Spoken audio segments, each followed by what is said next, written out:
Well, guys. It's your local idiot Vladis who can't apparently work a bot in streamer.bot. And sorry about the crazy spam that ended up happening. I really apologize. But unfortunately, you know, it is what it is. I don't know why. Okay, there we go. The timer is at 0, bad streamer. I know. I'm sorry, guys. I'm sorry. Yeah, my wife got home early and we were kind of just, oh shit.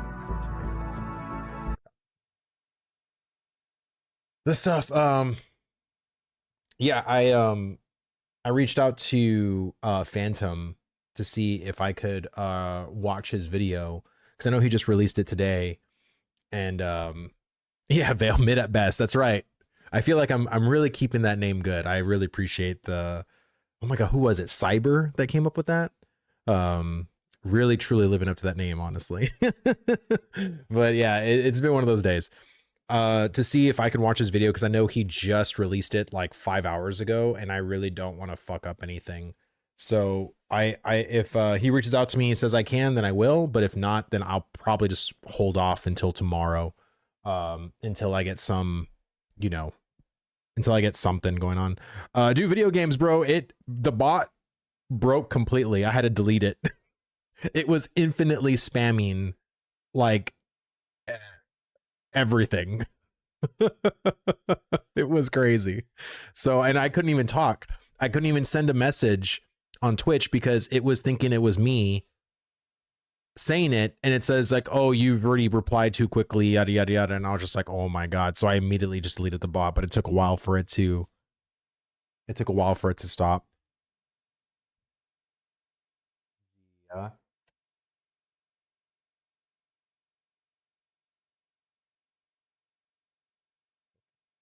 Sorry, my little girl just came in here. My last raid guild was simply mid. Really, Wagsy? You're not joking me? That's actually a really good name.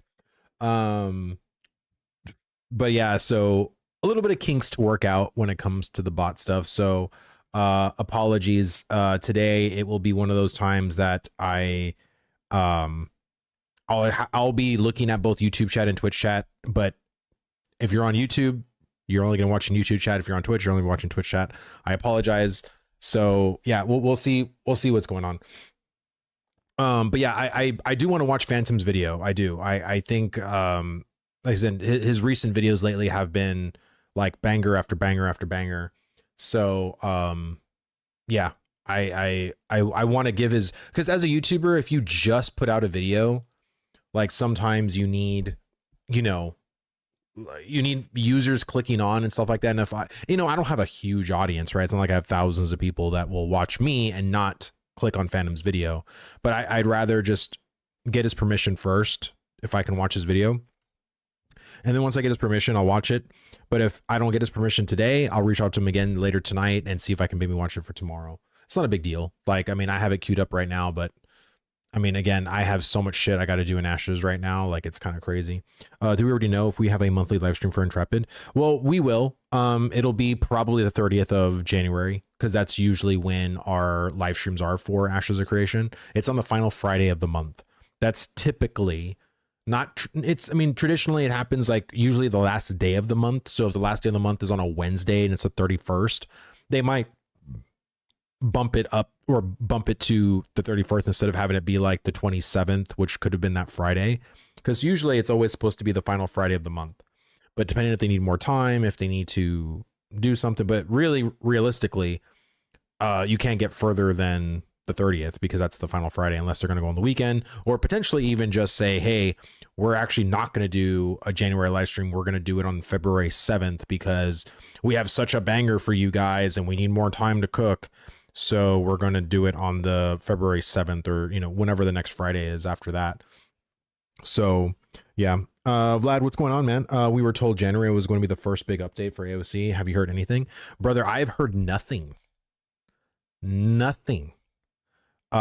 It's wild, man. Like, Let me see. Love the recent Phantom X video. Also appreciate you doing shorts now, dude. Honestly, like the whole, I'm gonna be doing shorts, like the super like YouTube shorts, like 20, 15 second to 45-second shorts. But I'm going to be coming out hopefully with like at least 2 videos that could range anywhere between 8 to 10, 12 minutes long. Like that was always a part of my plan, but I've just been shorts. Yeah, dude, shorts. Yeah, but it's always been a part of the plan. I just, I've been trying to reformat my own videos and like how I want to present videos, and like trying to up my game, trying to become a better editor, become a better writer, become a better speaker. And all that is just going to take time. And, I want to really nail it personally. Last thing I heard is they were waiting for Steam to approve their request for a PTR. They have a big bug fix update, but needs testing. So someone in my chat yesterday told me that Steam actually limits game developers in how frequently they can update. I found no information of that actually being true. When it comes to Steam directly, they do not limit the amount of updates that a developer can do. If they want to pump out like 5 updates, they definitely can. I don't know what the process is though on spinning up like a PTR version, of Ashes of Creation on Steam. I don't know how that's going to work. But when I was trying to research is like, does Steam, say, oh, well, you can't put out an update because you just put an update like yesterday, so you have to like wait, an arbitrary amount of time before you post it. Like, I did not find any information like that. So let me see. AI empowered cheating and all the vulnerabilities. Ashes is showing very big problem. If even if the vulnerabilities are fixed, AI cheating will ruin MMORPGs from now on. We are absolutely cooked. You potentially could be right, because Python scripting, and now with the help of AI, contributing to people, and I'm talking just regular people, and doing things like writing scripts and botting and doing a lot of shady stuff in the background, especially to vulnerable games, will actually be a big thing that companies have to combat. I think when it comes to Intrepid and their methods of taking care of botting, needs to be a little bit different than I think a lot of the other gaming studios. But also, a lot of gaming studios don't do onesie twosie like banning every single day. That's not how any studio operates usually. What they usually do is have some kind of an automated bot that discovers and does its own sense of automation to figure out, oh, this person's a player, times them out. And then it can potentially get reviewed by an actual human to see like, oh yes, this is a bot. And then they get permanently banned or suspended or, whatever the case is. And that's usually like how it is. Let me see. I've only played games where it updated 3 times in the same day. Cough Diablo 4. Yeah. Like I don't think it's something that Steam is limiting them on. I just think that they aren't ready for, whatever reason. They're just not ready to do anything. And to me, I think that's fine. My problem is you need to explain to us, like not even explain, but just like say something in the Alpha 2 news. Like that's my biggest thing. Like I don't understand why that is such a hard thing to do. We have literally a director of communications. We have a whole team that is supposed to be on communicating to us when there's no actual communication being had. And all we're asking is what's going on with botting, what's going on with the ban list, what's going on with the future, like next patch, like anything, literally anything at this point. I think it's just very odd, and it doesn't feel good to not say anything. And if you're honestly waiting for Intrepid, the live stream to say everything, that's bad. That's bad. Like, I'm just going to say it. You guys have such an advantage right now of you guys just being active on Steam, or I'm sorry, like, well, yeah, on Steam, but also just in the Discord. Like you have, I mean, Steven pings, or not pings, but he comes in sometimes and says some stuff. But I mean, like, I think an official, hey, welcome, hello 2026, like something ish, like welcoming in the new year and kind of letting us know your plans. You don't have to give us dates on anything. You have to say, like, you can say, hey, we have a big PTR update coming soon that has fixes towards system 1, 2, 3, 4, giving us a little bit of like, oh, okay, and if there's any potential feedback you can give us on X and Y, that'll be great. Leave that feedback here. Like, I don't know, to me, it's not anything hard. I that's why I think a lot of people from my community, and just I've seen also in the Alpha 2 discussion on Ashes, there's just a lot of worried people out there, and I don't blame them. What I noticed is that Steven went from being Discord 24/7 to hopping in for really short sessions. Yeah, no, I've noticed that too. Let me see. Ozzy, what made you specifically give up? It's sad I gave up my AOC this week. Oh, okay. I don't think it's bad to take a break, but if you truly given up, like I feel for you, that brother. But I don't think it's anything to like be so. I again, as mystified as I am with the lack of communication, I'm still playing. I am personally still having a good time with my own personal progression. Do the bots suck? Absolutely. Do the markets and how inflated shit is, does that suck? Absolutely. But I think this is better to face this now in an alpha than to face this when it is live. And that is just my thing on it. And this is where Intrepid, if you guys want to treat it as a live service game, then these are kind of the repercussions. You know what I mean? I've always said I would rather you guys treat this more like an alpha test than treat this more like a live service, but I don't know if you can truly have the best of both worlds. There's going to be times where as a live service, the service is going to suck. And sometimes as an alpha, we all know how alphas suck. But to have this like weird middle ground of the two, I don't think is really giving you guys any, it's not any better for you guys, and nor is it any better for us. And that's where I just, I'm just a little mystified on. In terms of Steven's accountability, maybe he has something going on in his personal life, but I agree the rest of the team should be able to communicate something. Yeah, I'm not even specifically talking to Steven. Like, Steven usually is the person that goes out and tries to say stuff in Discord, but we have a whole team regarding communication. And the fact that we have yet to get any kind of real communication on it has been very, very, very weird.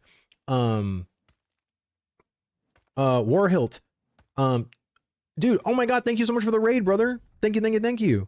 I was like, well, what is that? Thank you, man. Hi, my name is Vladis. I stream Ashes of Creation on Twitch and YouTube. I exclusively cover Ashes of Creation specifically. So if you love Ashes of Creation, then you came to the right channel. Here, let me see. Dreams. Where? There we go. Let me see. Have you seen the new video from Theory Forge talking about Steven pushed this to early access and is wanting to bring it to beta within the year? I have not seen the video. I am technically waiting for Phantom to reach out to me. I messaged him to see if I can react to his video, but until he gives me the green light, I don't want to. Because he just released the video 5 hours ago, and I don't want to fuck up any kind of algorithm or, anything like that. And like I said, if he says I can, then I will. But yeah, that's kind of where I'm at with the, with that. I just quit until next wipe. I know botting RMT are going to happen again, but this time around it seems like it's a lesser issue than would have been. So I'm turned off until then. Yeah, and that's valid. I think right now for me, the botting doesn't really impact me personally. I know it's annoying, but I'm still farming. I'm still trying to make my gear. I'm still trying to hit level 19 so then I can hit level 20 and go on from there.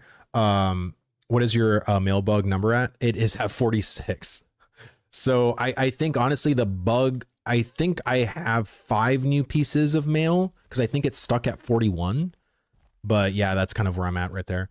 Steam got a 3-month of cash flow. I don't see big updates, maybe even layoffs around April. That's what I've heard, actually.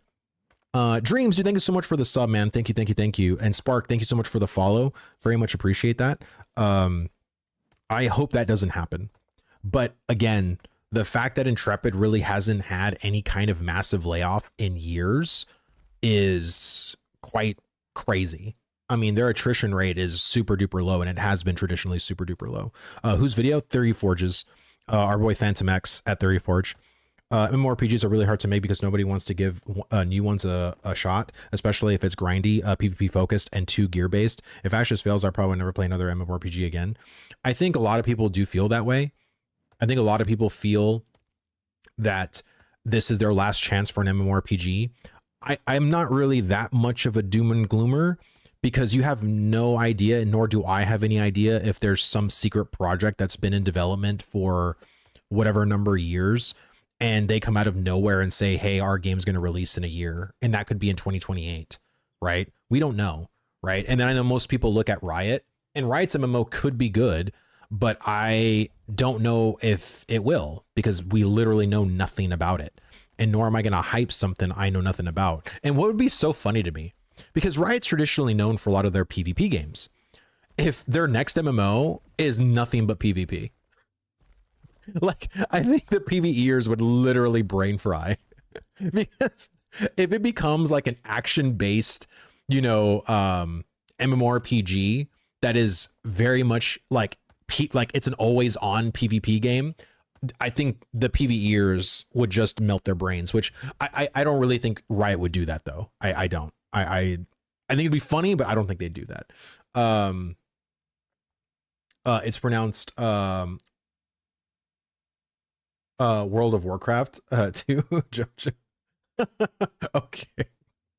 Well, I am a WoW player, so I guess I definitely get the joke there. Let me see. It's me. I'll be the new MMO dev. It'll be 20 years. Stay alive till then. Let's see. Yeah. I think a lot of people are just at this point where no, the Riot MMO did not get canceled. It got restarted. So Greg Street was the lead game designer for the Riot MMO. And then when he left, they basically just rebooted the entire thing. And he left in early 2025, I think. Or no, he didn't leave in early 2025. He left in, oh my God, when did he leave Riot? It's been, I feel 2024 maybe. I'm not too sure, but yeah. And then they had like they got a new game designer for the project, and then they basically said that they were going to start all over. So yeah, I mean, it's probably, I would say the earliest we would see probably anything for the Riot MMO would be in 2030. So it is what it is. I mean, it's, if you're an MMORPG enjoyer, it definitely feels gloom right now. But I mean, again, with all the negativity that, you know, I've been saying about the communication, again, we have to just see what they do. And I think, honestly, actions definitely speak louder than words. And even if they did communicate, which would be awesome from my perspective, I gotta, because Steven and the team are very much known for really hyping up, you know, the community with certain things. And I just want to see what they're doing instead of just hoping that what they're doing is good or all the changes are good or whatever, right? So, I mean, that's kind of where I'm there. To my knowledge, all the assets are still there, but the story is taking a different route, or game style, not story. Yeah, I'm sure, because if Greg was trying to do this red shard, blue shard thing for that MMO, which honestly sounded terrible. I'm going to be totally honest with you. Every single time I heard, you know, Greg talk about, and I'm talking about Greg Street, Ghost Crawler, when he talked about the Ghost MMO, I never, ever, ever was excited about it. And nor was I ever excited about his class design either. And how basically it was champion, sort of like Wayfinder. That just, there was so many things about his MMO that I was never excited for personally. So what is your guess for what we get next in the next update? Man, I hope we get changes to caravans, one, massive changes to crates, fixes for sports fishing. I thought Ghost left in 2023 or March 2020. He probably did. I honestly don't remember. So you're probably right, Zen. I hope we get something new, like even potentially like PTR access for like the new hunting gathering system, updates to that, and new spawning points, and just a better overall system with that. What what else? I don't think we're going to get a sneak peek yet of like secondary augments or anything like that. I think that will come probably February or March. But yeah, even potential new UI, like new UI panels, like a new UI marketplace, a new UI processing and crafting UI, just better and more efficient ways to do the things that we're doing now, like after the feedback. Like I think that's sort of like what I want to see from that. Here we go.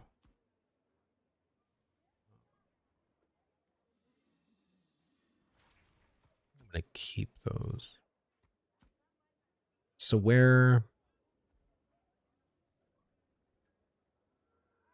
So I got my granite here, I got my basalt here, and I got more basalt in there. So I'm gonna crush those, get those going, so I can get some more uncommon copper and uncommon zinc, because apparently those are fucking rare. Can hardly ever fucking find them. Let me see. I love the concept of AOC, but when I played it, when it was on early access on Steam, got to 25, but as a casual player, game just didn't seem rewarding or engaging. Combat was fun, but Town Sibler MMO just wasn't for me. Well, you have to understand that you're playing, or you played an MMO that is 80% unfinished. Like I think we still have like, we're 15% of a game right now. Seriously. We're lacking a fuck ton of things. And anytime you're playing a slice of a game, or it feels like you're playing a slice of a game when there's a greater hole to be filled, that experience is always going to suck. You're never going to be fulfilled by that. And I don't think anyone, including myself, has even really played Ashes of Creation in its true intent. That's where I think a lot of people are missing, right? Is that we're playing a version of Ashes, but not the version of Ashes of Creation. Does that make sense? So it's definitely going to be one of those games that is going to be quite different than a lot of other MMOs. And maybe this particular version of Ashes you don't care for. That doesn't mean that the one that it's supposed to end up being might end up being something you really truly like. But yeah, that's kind of my take on that. Hey brother, how are you doing today? I'm doing pretty good, man. I'm doing pretty good. I'm just chilling. Today's been a pretty good day. So overall, it's been pretty good. Let me see, they slowed down everything so much. I remember your words with the current speed, that they'll be finishing our content before December. Oh yeah, man. Like, because I remember Steven and the team saying that, because they were concentrating on, like last year, like, oh, the Badlands was supposed to be started like in September. Because I remember Steven in May was talking about like finishing up the Badlands, finishing up Redwoods, and then like nothing on that. And I think it's because at that time, a lot of us content creators were saying it doesn't really matter how much new land masses you come out with, if they're all going to be as barren as the desert was originally, or or the tropic was originally, then what's the point? Like we want content. We would rather have the current land masses have actual content and systems for us to do in them. It doesn't matter that we have another blank new zone to go to that has nothing to really offer except more grindable POIs that have issues, and drop tables are non-existent and don't matter. And you know what I'm trying to say? Like all that is just, it's not good.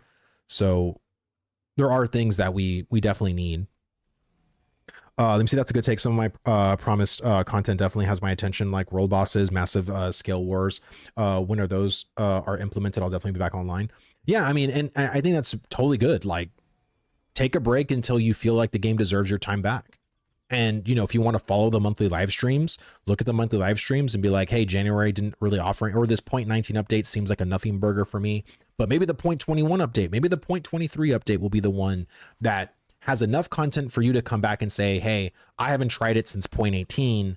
Now we're at 0.23. Like, let me check everything out now. Like, that's the beauty of your $50, is the fact that you may feel like you may not have gotten your $50 in now, but in 6 more months, and then you play that the patch version or all the updates, then you definitely might get your money's worth then. And you might actually enjoy the game at that particular version type. You know what I mean? And then only adding more is just going to make it the cherries on top for you. So you know, we'll see. Let me see. Saw a post about someone corrupting because someone attacked him and ran, and he caught up and started pelting him with auto attacks. The guy then summoned a 1 health mount, and it died to AoE, and then the guy killed him and took 3 pieces of heroic radiant gear. Holy shit. That's kind of wild. But yeah, I mean, broken be broken, I guess. That's a little nuts. Yeah, the system, the node system is beautiful in theory, but but not so much in practice. Not to mention every server looks the same. I don't know how to make it. I don't know how to make it fun or better. Maybe make nodes easier to build and also destroy.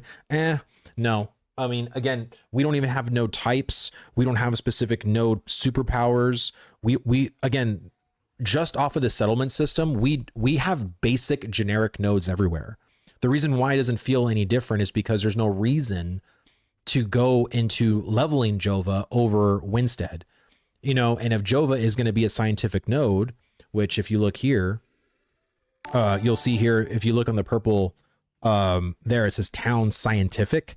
So scientific nodes will be able to have a superpower if this one reaches level 5, and you can actually have teleportation to other scientific nodes, which will be Marilith. Imagine there's an instant port that you can go from Jova to Marilith instantly. That's going to happen if this can hit level 5. But if it doesn't, and let's say Winstead hits level 5, which this will be a military node or a military settlement, this is going to have a whole completely different superpower. But in order to make servers actually unique, you need reasons and incentives to grind in particular ZOIs over another. And right now, the way the Fatui system works and the way events work and the way the POIs are located on this map, the two most beneficial ZOIs is usually Winstead and Jova, because of Second Sword Outpost, Church of the Seven Stars, and then you have Ursine, but then you also have Highwayman Hills, which is very, very, contested most of the time. And then you have, of course, Nickabrae Ruins, you have Corlock, which these are very, like, these two areas are super good when it comes to just people grinding that shit out.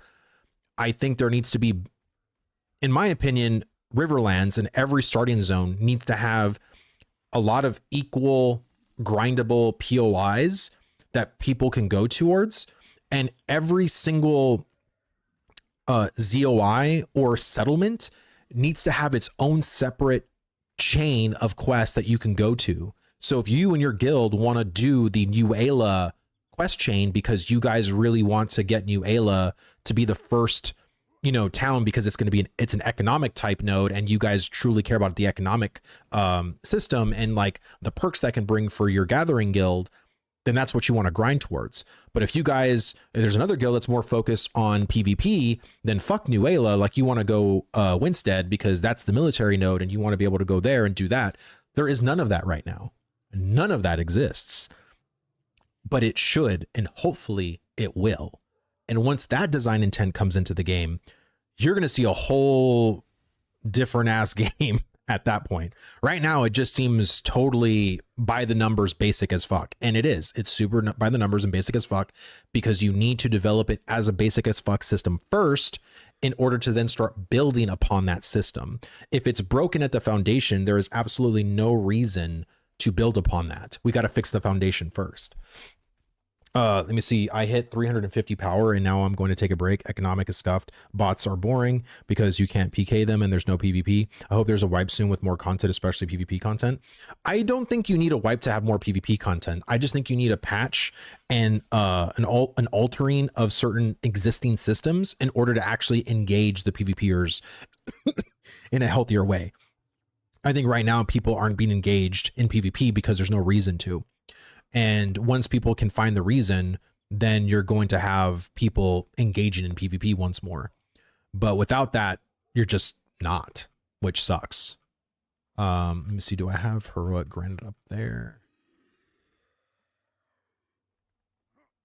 Okay, so I got to put it down here. There we go. Put my Halcyonite here. Oh wait, I have her. No, I have 10 legendary Halcyon now. Fucking shit. Let me see. I'd like to live in a town that has like level 25 plus mobs all around it. I mean, honestly, I don't know if that is going to happen. I think they're going to want like high level mobs to not be so close to settlements, but potentially you can have a close by POI that could have that. And I think you're looking probably at more settlements in the non-starter zones, which will be like the June Dark, the desert, the tropics, the redwood area. And when I say the redwood area, there's going to be a whole zone called the redwoods. Apparently the name can change, but that area should be on the right hand side of the anvils. And then towards the bottom, the south of redwood will be the badlands, which will be sort of like a wasteland, deserty, non-deserty kind of area. I mean, I don't know, we'll see what happens there. I mean, that can change too. There needs to be towns and zones that aren't low level. Well, that's where the non-starter areas come to, because right now, Riverlands and the Anvils are starting zones. And Steven already made it very clear that the starting zones will only be levels 1 through 25. And the non-starting zones will be level 25 through 50. So if there's going to be any like high level mobs like all around you, it's probably going to be in the non-starting zones. Let me see. Wonder if we'll get each node having I wonder if we'll have each node getting a unique layout. Likely not. Probably not yet. I think right now they have a lot of shit to chew, and I don't mind it being generic for now if the intent is to later add uniqueness, even post launch. Like, again, look at all the copy pasta that fucking New World had. And, you know, I don't think that was particularly like the nail in the coffin. I know that was like a bad point, but I think as long as there's other meaningful content there, it kind of doesn't matter. But I feel like if that's the intent, then that would be something really cool. With it in EA now, I think Intrepid is going to be much more conservative with wipes. I wouldn't expect many. Yeah, I think with wiping the server, I think they're not going to be as crazy about it as they normally not normal. I mean, they're not saying they were all crazy about it before, but I think it's going to be one of those things that they're not going to be so like quick to just, oh, let's wipe, you know, let's get it all, you know, let's get it all done. All right, let's do this. What is this? 100, 160.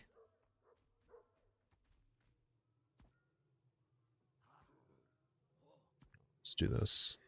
I'll just break up the 100 granite. I don't have basalt. Like I thought I had a lot of basalt. I don't see any, unless I crushed it. The only problem with not wiping is the inflation caused by crates and caused by exploits and other types of cheating, especially the ones we don't know yet and are currently being abused. Yeah, I mean, again, in a testing environment, you're going to have to be around things that aren't optimal. Again, this isn't trying to be a game yet. We're trying to discover like what things are problems, what things need to be adjusted and fixed.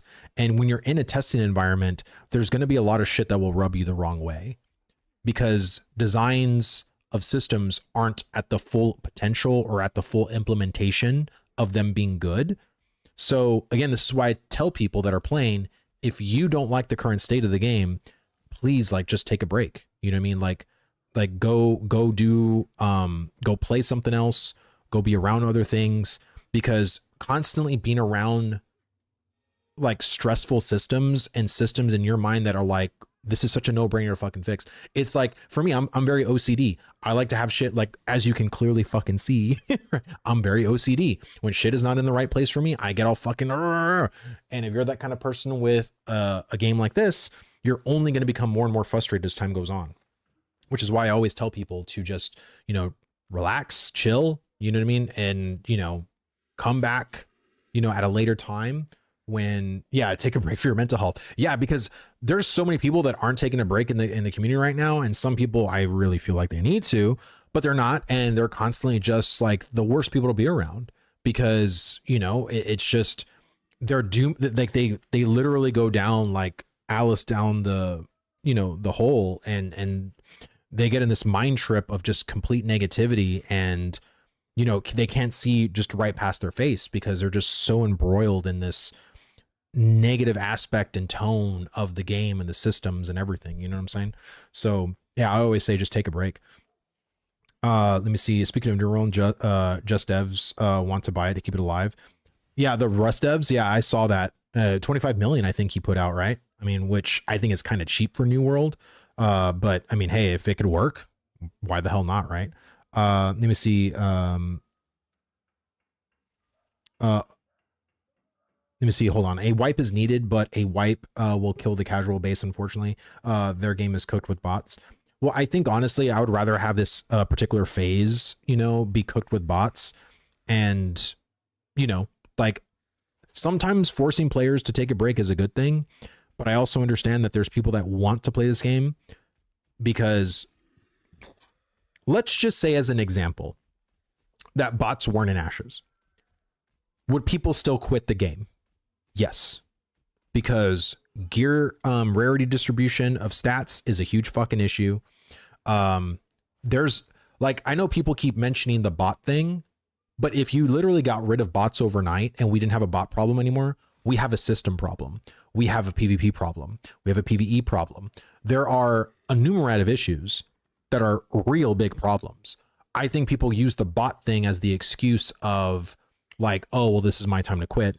But I feel like if bots really weren't in the game, like people would still quit anyway. I think people can use that as an excuse, and that's fine. Like if you're truly not enjoying the game because of the bots, like I get that, I do. But I think also you or anyone needs to realize that, you know, there are other really big issues besides bots.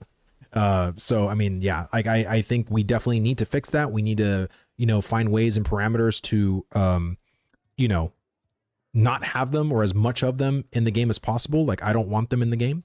I don't think anybody does, but yeah. Let me see, dude, if this happens, imagine if they go back to New World, how it's supposed to be, full loot, would be nuts. Yeah, I think honestly, if they were to get New World, I would be very interested to see like how they, what is it? I always forget the fucking, this is the only thing that bothers me about the freaking vendor reagents, because there's literally a zillion of them and I could never remember. Ooh, I got a copper ingot. Craig Shedder salts. That's the one thing I don't fucking remember is like, I wish you can just buy the vendor reagent at the processing station. Like, I don't know. It bothers me. So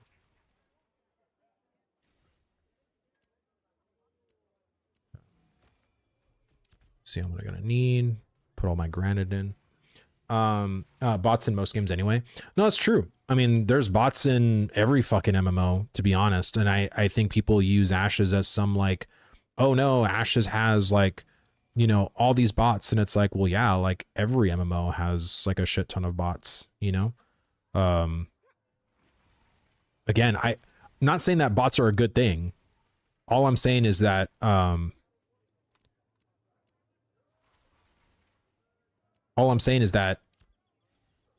we need to remove them, and it's not going to be an overnight thing to remove them. Should it be? Can it be an overnight thing? I mean, potentially, like, I don't know. But if it could have been an overnight thing, I think we would have had that already, you know, potentially. Because we had bots. I think bots increasingly became more and more of a thing, like, as time went on. But I truly believed we had bots in phase 1 and phase 2. Maybe not to the degree of what we have them as now, but we definitely did have bots. Like that is for sure. The point about bots really is how it shows how inactive Intrepid really are in taking any action. Some bots are nearly at level cap, which begs the question, how has it been going this entire time? Well, I think it's because you can see that happening in a lot of MMOs that are instance, especially World of Warcraft. You don't ever see bots. Why? Because they're constantly just going out of the instance, resetting it, and going back in the instance. So there really isn't a way that you see bots in the world the way you do in Ashes, or in the way you do in Ashes of Creation. You literally, and again, Asmongold has showcased this. There's so many YouTube videos you can go and watch about bots in WoW, and they're literally just going constantly in and out of like, you know, BRD, or like you see rogues just stealthing in and out of like Ragefire Chasm or whatever, right? Like that's how bots work in those games. So as a player, you kind of never see them. So it's out of sight, out of mind. You never would have suspected that WoW has a huge bot problem, which it does. And it continues to 20 something years later. And what action does Blizzard do usually? They'll do ban waves like every couple of months or probably once a quarter. So, you know, I understand that people are thinking like, oh, well, look at the inaction of Intrepid, but also look at the inaction of all these other multi-billion-dollar companies. No multi-billion-dollar company I've known like just bans bots on a daily basis. They just don't do that. And I wish they would, but they don't. And that literally is the reality. Okay, let me go and do my basalt. And I will look at chat in a little bit.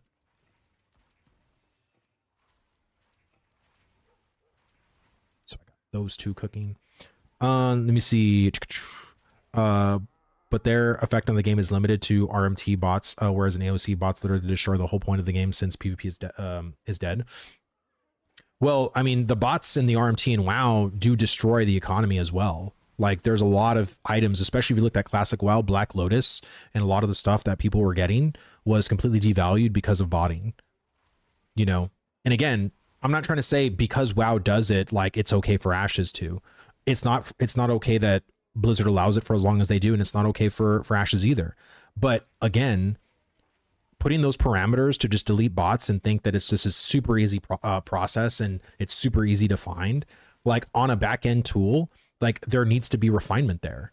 And as soon as we were literally speaking out on this, like very heavily in the community, Steven came out and says, we're going to have a solution on that next week. I think that's pretty fucking fast, like in the grand scheme of things. Like, and if they do, which is this week, like he said that last week, we're now in this new week. So we'll see if this is actually going to be something that we see on our hands. Let me see. Kyle, is that Kyle? Kyle RN58? Thank you so much for the follow, brother. Thank you. Go start a new character. There isn't any player only bots. Yeah, I really want to.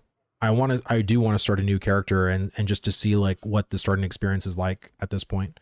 Because like I said, I'm not trying to argue with you and say like, hey, there's no botting or botting isn't a bad thing or whatever. Like I hate botting. I fucking hate it. But again, we should have a solution on botting this week.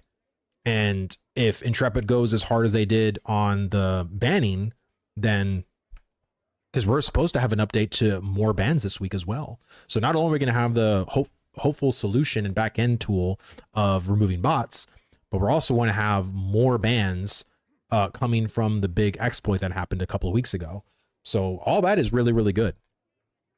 Even if it does nothing on the big pick, it would show something to the player base because now everyone knows that they are just doesn't care. Like, you mean that? Hold on, let me read your first message. Bots are ridiculous now. After these weeks, I have the same feeling like in any other MMO who doesn't care. They just take your money and you need to live with the rest. If AOC want to do anything, even a little, it would hire one person or place people 1 hour every day and just ban some of them. Even if it does nothing on the big picture, it would show something to the player base because now everyone knows they just don't care. I don't think that's the case, because if Intrepid truly didn't care, Steven never would have responded and said, hey, we have something to the backend solution. Like, what if Steven said, hey guys, you have to understand this is an alpha. There's going to be people that are going to bot RMT or whatever. And if that's not something that you want to test or to be a part of, then I would suggest to take a break. That would show a lot of tone deafness to what the community is saying. And that would show that they honestly don't care about the botting RMT's things that players are actually aggrieved about. But that's not what happened. They did, like, again, they literally addressed it. Steven addressed it verbatimly. And now we have to see the action this week. So, like, you know, I understand, like, people are upset. People are displeased with Intrepid's action. But to say that they don't care, I disagree with that. They are clearly doing something, and maybe it's not as fast as people want, but the fact is they are working on a solution. Because if they truly did not care, there would be no solution in the pipeline right now. They would honestly say other things like, guys, we're working on new content. We're working on the hunting system you guys want, working on this. Like, we don't have time to do this botting thing. We don't have time to tackle this thing that you guys, that everyone's being pissed off about. We just can't do that, you know, and that's just not the case. So, yeah, current hunting is just hemp. With this mentality, it'll take years to do something against the bots. Well, and again, look at World of Warcraft. It's been 20 fucking years post launch, and they're still having a bot problem that they can't handle. You know, and again, it's the community is fine with it. Like, in every MMO, botting is always a huge situation. In every single MMO, RMT is a huge situation. How is Ashes now unique to this situation? You know what I'm trying to say? It's because you're now passionate and you are seeing this game as a potential one that you could play for the next couple of years, and it pisses you off that this shit is happening in your game. You know what I'm saying? But it happens everywhere, brother. Like, if you're an MMO person, how are you not aware of botting and RMT being an issue in any other game? You know what I'm saying? Like, that's kind of wild. Love your hat, dude. Thank you, brother. Sorry, new here. No, you're good, brother. Welcome, man. My name's Vlad. Talking about Ashes of Creation. I think the competition core loops already broken this round. Just having fun exploring, doing weird builds, trying stuff out. Yeah, and honestly, like, for me, I am working my way. I'm literally fucking almost there. Oh, actually, I could ding, maybe, potentially. I think I have stuff cooking in the metalworking station in the journeyman one. Man, let me go over here, because I think MMOs deal with botting RMT FPS games with aimbots. Yeah, MMOs deal with it, but they don't deal with it as good as players want them to. You know what I mean? Like, players, like, I've never heard a player say, man, if only Ashes could do the work that X company does on botting, man, because when it comes to this game, man, I don't see bots. I don't see any RMT. Like, it's so good. Like, the devs truly care. Ashes should literally be inspired by this company. Like, I just haven't heard a person say that. Like, it's, you know, the WoW comparison is so moot. In WoW, 100% of your game is soulbound, so no one really cares. Meanwhile, in AOC, it takes you hundreds of hours to grind for your gear. Yeah, but it can also take potentially a lot of time too in WoW to get your gear there too. Because it's soulbound, no one can give it to you. So that means you have to spend your time going through the raids, like actually playing the game. And some of the times you don't even have to do that because people have already done that. And you can just buy like a carry, you know, in a raid and just literally stand there and die and do whatever. And people will just trade you the gear. Like I said, RMT is always a huge issue. Bots are huge issues. But all I'm saying is that if a multi-billion-dollar company still hasn't had a solution for this 20 years after post-launch, like, why are we expecting Intrepid to deal with it during the alpha phase? You know, and the fact is they are going to deal with it. Like, that's my entire point, is they are going to deal with it. Most companies don't fucking deal with it. Like, look at New World. When New World launched, New World had a massive bot problem. Why weren't they dealing with that during the beta? Why was no one telling them, like, this is something that needs to be figured out? Like, why are all these bots in our game? Like, we don't like this. You know what I mean? Like, it's always like these huge things. You know what I mean? I think it comes down to the bigger picture. Last December was the same duping exploits went 3 weeks. This isn't the first time. Bots would be fine if there was content, but there isn't anything to do. And exactly. And I think that's why people are using the bot scapegoat, because even if bots weren't the issue, again, there's PvP issues, there's PvE issues, there's lack of content, there's broken game loops. You can't fucking sports fish. Like, you just run crates all day. Like, the things you're doing aren't exactly the things that people want to do. The things that people want to do are fucking broken, and they're having to resort to things they don't want to do because it's not fixed. It's not in a good state. And that's exactly what I'm talking about. I guess I didn't have anything cooking here. I thought I did. I could have sworn I had ingots or something. Let me see, on the US servers, no one complains about lag or overcrowded cities on the as the US has a better server base than EU servers. What the fuck? I've never been on the EU side of things, so I don't know like how Jova or all the settlement stuff is. But if that's the case, man, like, I'm so sorry. I am so sorry. Guild Wars 1 and Guild Wars 2, I hadn't noticed many bots, but wasn't looking to be fair. I didn't play Aeon long enough. WoW through vanilla into Wrath had limited bots, at least from what I can remember, though. RMT. Bots did exist, but again, in 2004, it's not like people were writing Python scripts for botting back then, right? There were other approaches and like multi-boxing things, but botting did become more and more prevalent the end of TBC and even the beginning of TBC, but more so the end of TBC into Wrath. Like that's where botting became really, really big. Because again, we're talking about the era too, right? We're talking about like 2004 to like 2007, 8. So yeah, it became like a pretty big issue.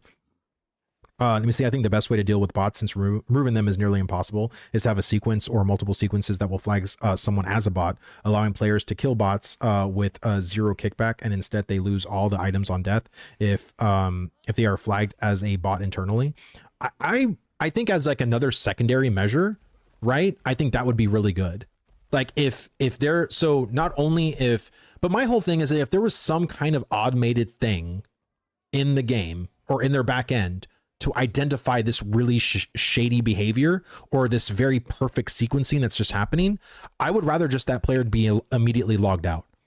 I understand that you're trying to create like an incentive for like us players to kill these bots, but you just need to fucking remove them. Like that's it. Like as soon as the script starts to be identified, then it fucking just gets removed from the game. Easy as pie. Like I don't need to literally go. It's not my job to go and kill bots. It's my job to go and fight players.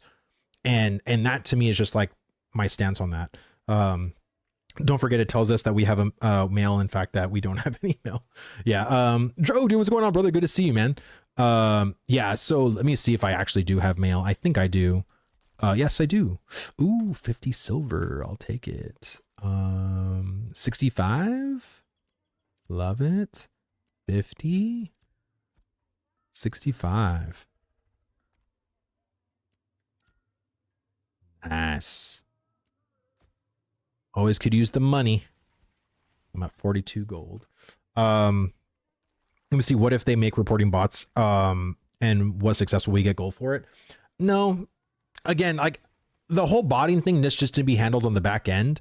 I think if a bot were to get past the script, right, or if you did notice that there's this person with really shady behavior, you should just be able to right click on them and report them as suspicious behavior / botting. There should be an in-game way to just flag the player for botting. And I think again, and I was talking to, who was I talking to about this? Because people were saying that that's a bad idea, because in WoW, that's how like streamers and people like that, you know, we don't like, we're just going to ban them, right? Or we're going to report their name, right? And if enough people do the reports, it's an automated log out, and basically a manual review needs to be then instituted, which basically means that like someone like me, right? People can report me for suspicious behavior or whatever.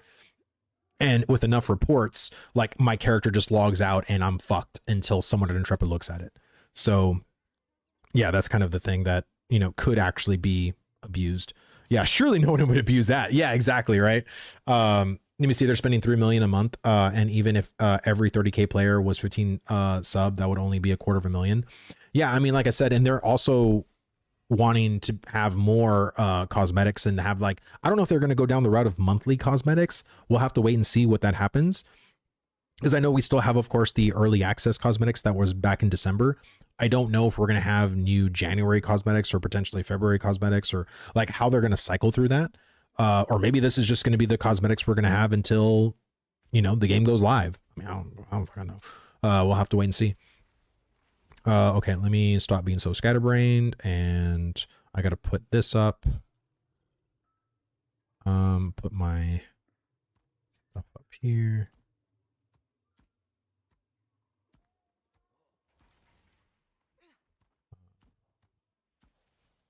Go.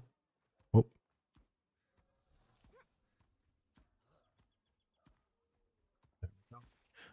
Let's see. Hopefully this upcoming stream, Steven, can give us insight onto new content coming. I don't know what is happening at Intrepid, but they need to update the game. 100%, Meg.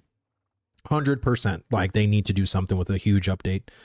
Even if it's fixes, I don't really care at this point. Yeah, for sure. I agree with removing them. You could even have these bots still keep grinding, but some backend thing that just doesn't allow them to sell or log out all the items as flagged. Yeah, I mean, false or deletes them. Yeah, I think again, like if there's enough behavior where like as they start moving and it's very predictable behavior, like again, and a lot of these Python scripts, I'm not even joking with you, are literally sellable and downloadable. Like you go to this website, pay $20, get the script, you install it, and bam, you're good. It's not like these players have like this very specific script that's so advanced that people can't download it and get it. Like Intrepid probably has it already, and they can just backward engineer it that, hey, whenever we see this sequence from a character, the character basically gets like logged out immediately for that behavior. And then we look it over and then we just ban their account. And I think the more efficiently they can do that, the better it's just going to be for everybody. Like seriously. Yeah, I'm on Shoal, Drogue. I'm on Shoal. Consider they would cut costs by lowering overhead. They could survive off of 30 to 50K players paying $15 a month with cosmetic shop if they contract more workout and reduce their business footprint. Yeah, I think so too. I mean, and judging by the conversation that Steven was having, it seems like they're going to do something of that nature. So we'll have to wait and see what happens there. All right, so here's this, that. We'll put these here.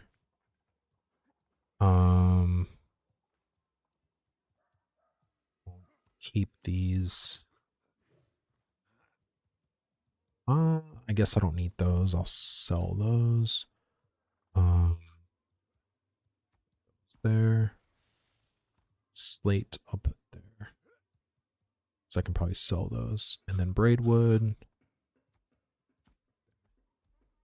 All right, I am good. Let me see. What if you don't ban the bots, but you banned every buyer? So the thing is that the bots, you need to do a good job on both. So it's not just keeping the bots. Like, of course, you want to have some kind of a honeypot thing like that Steven was talking about. But in my opinion, if you have a very sophisticated botting thing that you can use to immediately detect and just permaban them, you're only going to be able to buy so many accounts before you just say, fuck this. Like, this is just not profitable for me. I'm on my 8th account already. I've had to make my 8th Steam account. This is fucking annoying. I don't want to deal with this. I'll just go bot in Throne of Liberty, or I'll go bot in Lost Ark. I'll go bot in World of Warcraft. It's more profitable. It's better for me, because by the time they actually do anything about it, it's 3 months down the road. And within 3 months, I can make X amount of cash. I can make this amount of thousands of dollars, but I can't even fucking make $50 because I can play for a day in Ashes. And by the end of the day, my account's permabanned.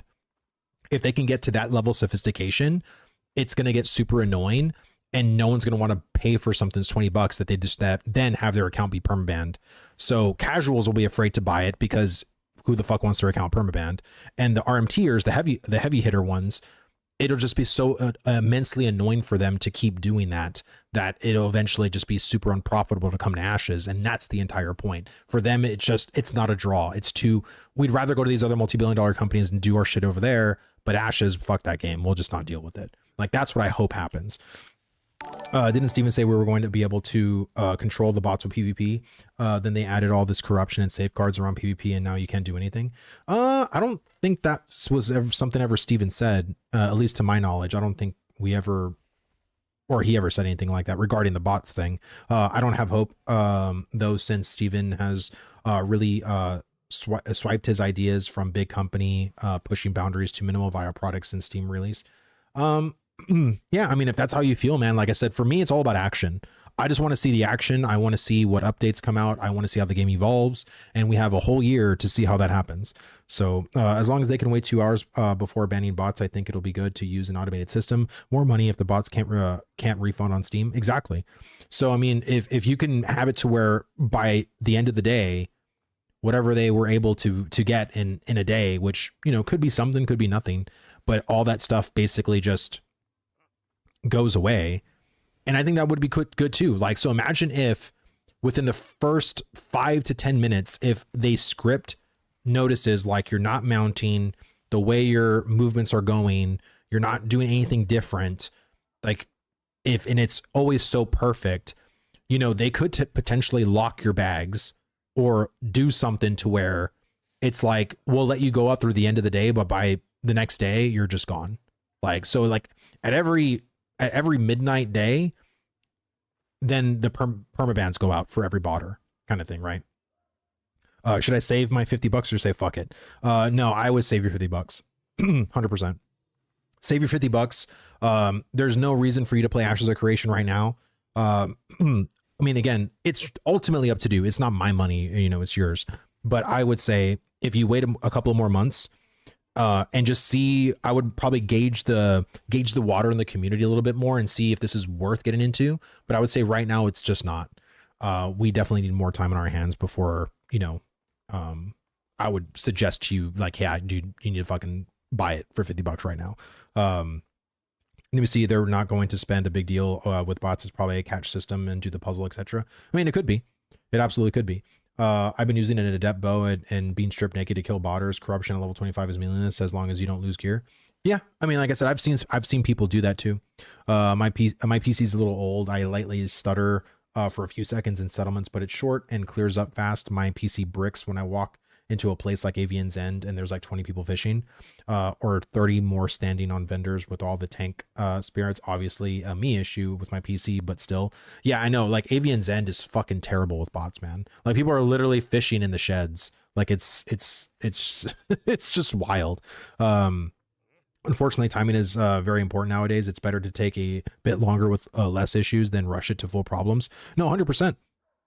100%. And I feel like Intrepid usually does the rushing with systems. I mean, look at the Harbingers event, right? I mean, they rush that and it's borderline unplayable. So I'm more of a fan of just wait, cook longer, and I don't need my food quick. I need it done well. And that's always been my thing.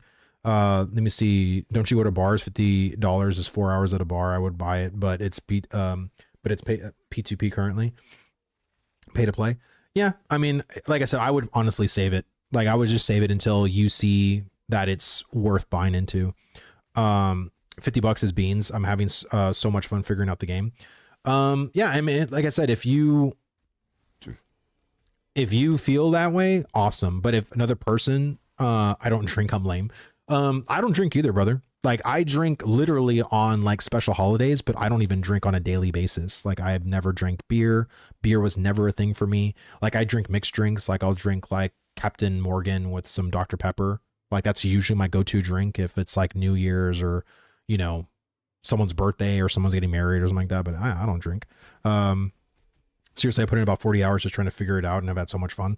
Yeah, I mean, like I said, like if you are having fun with it, great, you know, but as soon as you're not, I would just take a break, you know. I give it till April, new financial year, and he either steps down or outsources the project. Steven doesn't seem happy or keen with pre-Steam. I don't know. I mean, he seemed pretty like they made the right decision about it, like during the last, was it during a roundtable discussion or something like that? Like, I don't know. Like, I think we'll have to see. Like, again, we'll have to see what happens. All right, let me figure out. So I got that. Okay, I got to sell that. Do I have granite, bluegill, copper, tin, slate, rubies?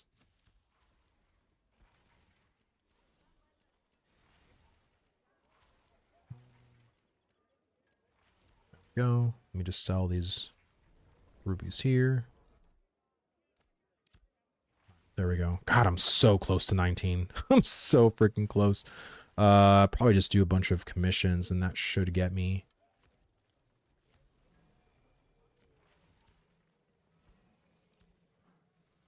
Let me see. Only thing we are getting are bug fixes and reassurance. I only say this because whenever I say the opposite tends to happen.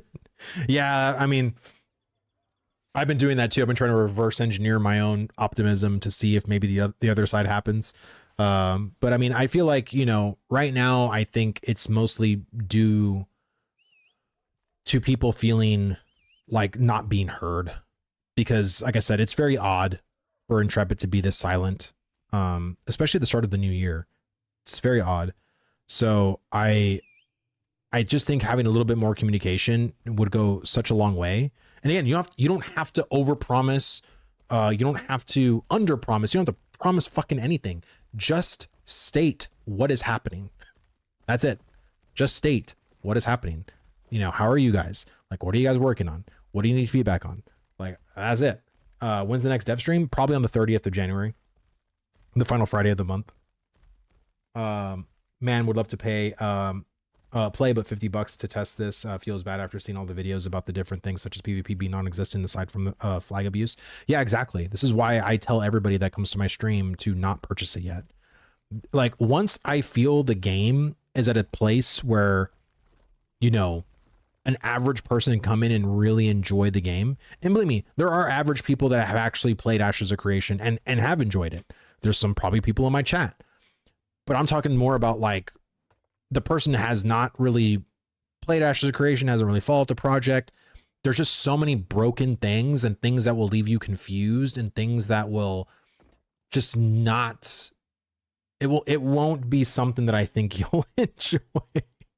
And I'm just being honest. Like, I'm just being honest. And I again, once you see me literally telling people to buy it, you know, it's because I give it my stamp of approval. I just have not given that stamp of approval just yet. I think if you've seen the game and if you've seen where the progress is, then, and if you are so dead set and being like, Vlad, I'm going to buy it anyway, then cool. Like, awesome. But this is what you're going to get into. And these are the problems you're going to face. And these are the things that are probably going to frustrate you. And as soon as they start frustrating you, and as soon as you feel like you've had enough, then you have had enough. And just step away, take a break for about a month or two, come back, refresh yourself, and see what new updates happened. So, real talk, why do you play then? Because I'm actually enjoying myself. Like, legitimately. Like, I am not worried about like any of the stuff. The bot stuff doesn't really affect me personally. Like, I am literally like playing solo. I'm about to be level 19 and then I'm going to try to get to level 20. But I find this game to be insanely relaxing for me. I'm a stay-at-home dad. I have a very stressful day usually with, being around two kids under 2.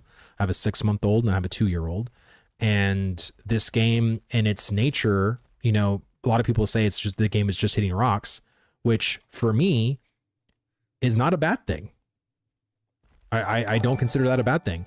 Again, people always say that the best part of New World was the gathering, and people were gathering New World all the time. So why is gathering in Ashes supposed to be a bad thing for people to do? You know what I mean? Like, I enjoy it. Like, I really do enjoy the profession game loops. I enjoy doing these things and playing the game, you know what I mean? Like, but I'm really not playing the game because I'm not going to POIs. Like, I'm doing my own personal game loop that I find enjoyable, that I find to be fun for me in my couple of hours of gameplay that I do play. But I'm not playing hard. I'm not playing Aimbotron, thank you so much for the sub, brother. God, your name. But yeah, like I play the game because I ultimately do enjoy it, and this is a game that I do want to play for the long haul. And because I'm a streamer for this game, this is why I take the game super casual.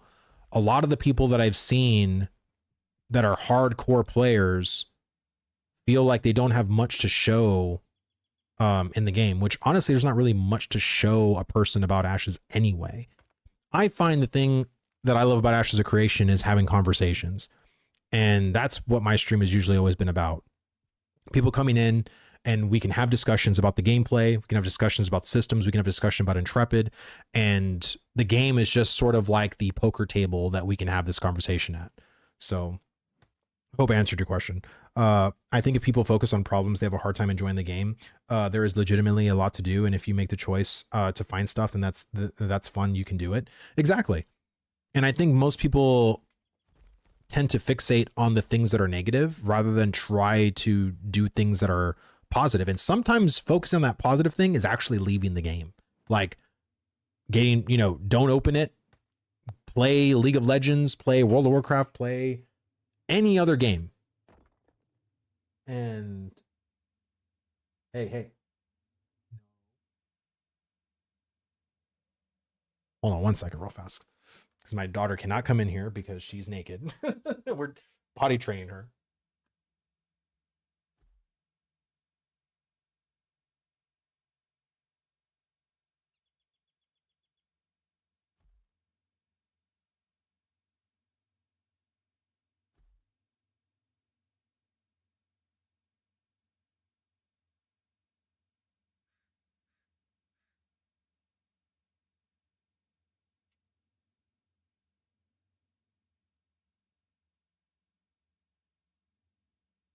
Oh, okay. Sorry about that.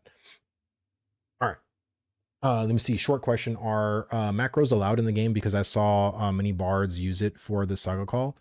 Um, there's technically not a macro page, but I've seen people do macros, but I don't think it's allowed.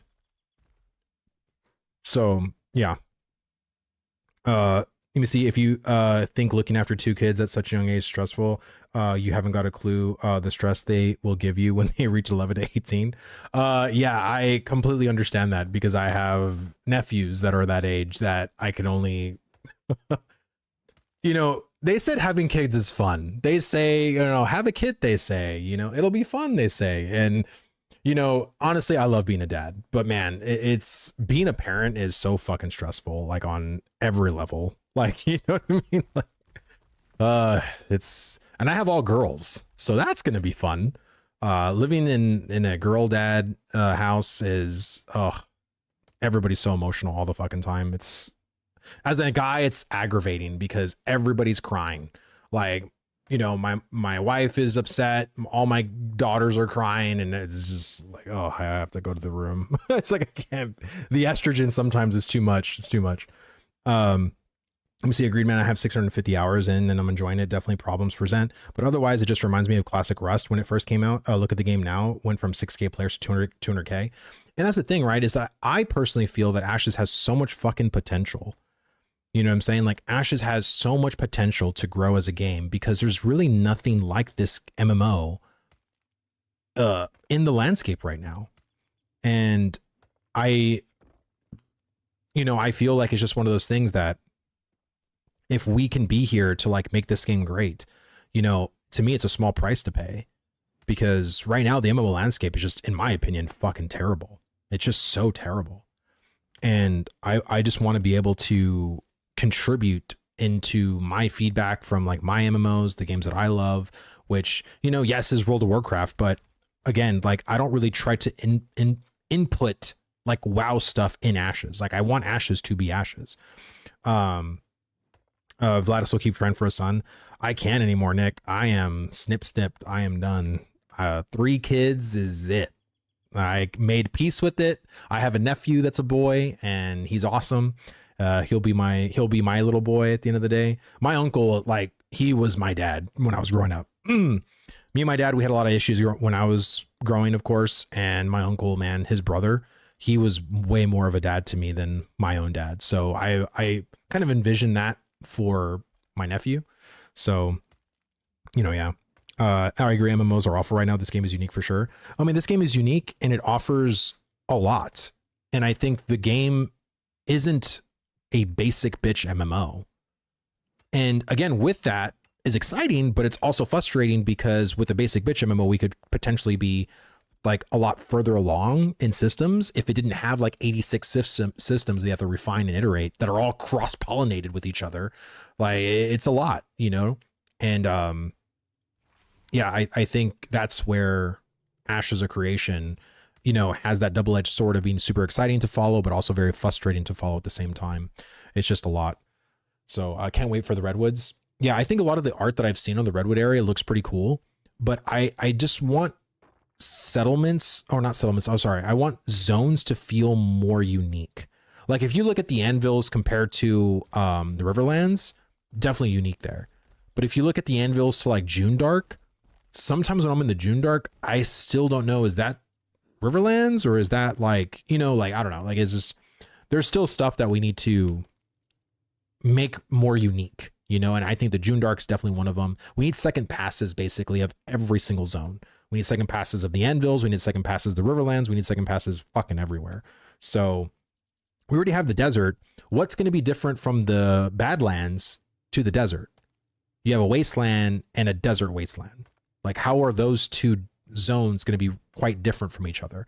I kind of think of like maybe Teneris, right, from WoW, comparatively to, you know, maybe something like Uldir, right? That's like more sandy in nature. But it'll be interesting. You know what I mean? Like, and sometimes, you know, it's okay, I guess, for zones to be like a little bit like each other, but you need to offer at least some uniqueness there. You know what I'm saying?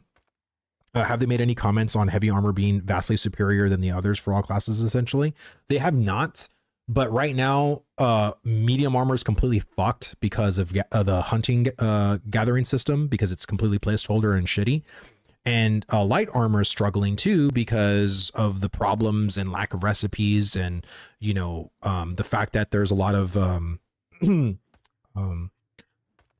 barriers for like, oh, you can only craft this light armor in the anvils, or you can only craft it in the June Dark. And to me, I don't know. I don't particularly like that. I don't think anybody has liked that so far.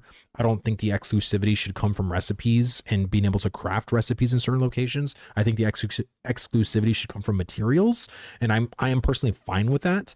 But I think if you have the materials and you're in a whole other zone, you should be able to craft that piece of gear in that other zone and don't have to go all the way back to the zone it originated from. I just think that's kind of dumb.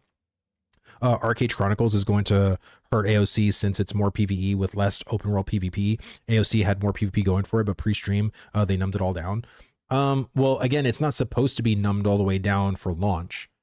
Like, I'm not expecting Ashes of Creation to compete with a full game yet, because Ashes of Creation is far from a full game. So it's a lot of stuff that they have to do. And again, there's going to be other games that are going to take away from AOC, and that's fine. I don't think right now is the time for people to play Ashes of Creation in general. I think it's a time for people to try Ashes of Creation, but it's not meant to be a live service game yet. Like, in my opinion, I think, you know, it is treated as a live service game, but for what purpose? Like, and to me, I think a good purpose is like, well, they want to try to get as much data as they can from a live service experience to another live service experience when it actually launches, which is good. But I don't want players to, like, you know, burn out. And if you aren't, you know, good with the current progress, then you need to take a break. And that's always been my stance on that. You see, now is the time to test and give feedback 100%. And if you don't want to give feedback, that's fine too. Like, playing the game is going to give them feedback on metrics anyway. But again, as soon as you're not happy, like, there's no reason to continue playing. There's no reason to continue to make yourself more and more aggravated about the project. I've seen players actually continue to play and be frustrated to then have conversations like, man, I don't even want to play Ashes of Creation anymore. Like, I don't care how good it gets. Like, this game is just so stupid. You know, fuck this, fuck that. And they're saying it in anger. I don't think they personally mean it. I just think that they're, you know, they're just really upset right now. Because again, I heard so many people talk the insane amount of shit about New World when it launched. And of course, when New World got better, guess who came back? Those people that were shitting on the game and talking as much shit about it as possible. Because at the end of the day, we all know that MMOs don't come out very often. And we know that MMOs inevitably get better with time. Look at Final Fantasy XIV. Look at New World. Look at a lot of fucking games. So that's why I think, you know, it's going to take time. And time is something that a lot of people don't want to. People say they don't have the time, even though they do, but time is just something that sucks, you know. It sucks. Like, I was waiting for fucking Alpha 2 for fucking ever. I was expecting Alpha 2 to come out in 2023. You see, there are things that definitely frustrate me, but overall I'm still having fun. Not to say I'm not grinding San Bastion set in alpha though. Well, yeah, like, and you have to find your own set of fun in an alpha. Like, for me right now, it's basically gathering all the stuff I need to make my whole petal shard set. And once I hit level 20, I hopefully will have all of the materials I need to fully make my petal shard set. And then once I do that, I want to make my my weapon. And that's going to take some time. And so I have my own, like, personal goals and things that I want to do.